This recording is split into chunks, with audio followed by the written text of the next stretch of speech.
peduli padamu, tulus ku mencintai, namun kau tak mengerti.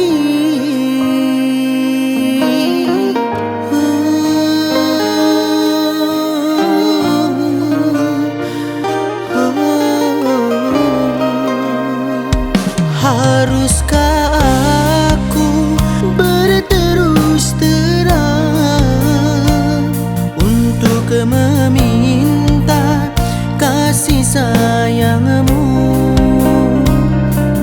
padaku yang sangat mencintai dengan sepenuh hati?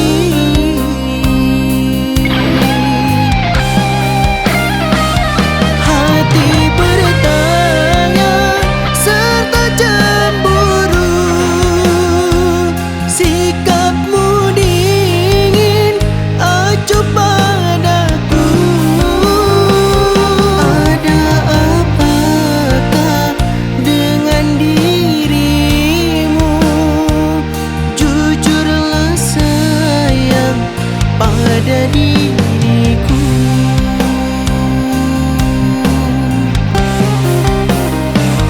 mana cintamu, mana kasihmu, hangat kasihmu seperti dulu. Kini berubah sikapmu itu,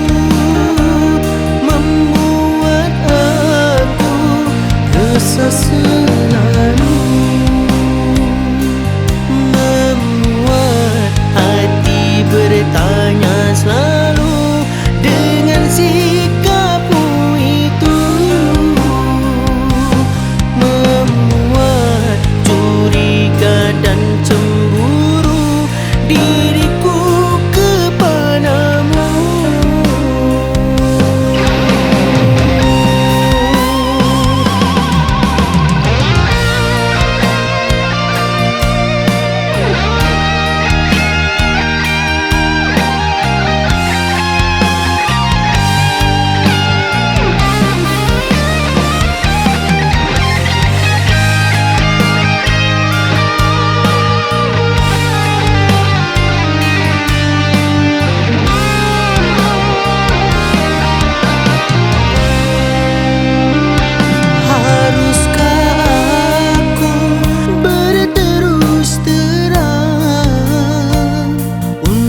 Meminta kasih sayangmu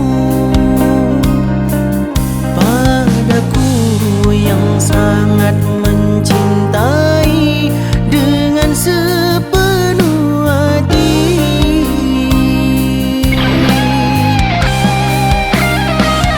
Hati bertanya serta cemburu, sikapmu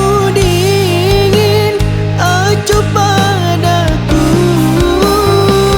Ada apakah dengan dirimu? Jujurlah sayang pada dirimu.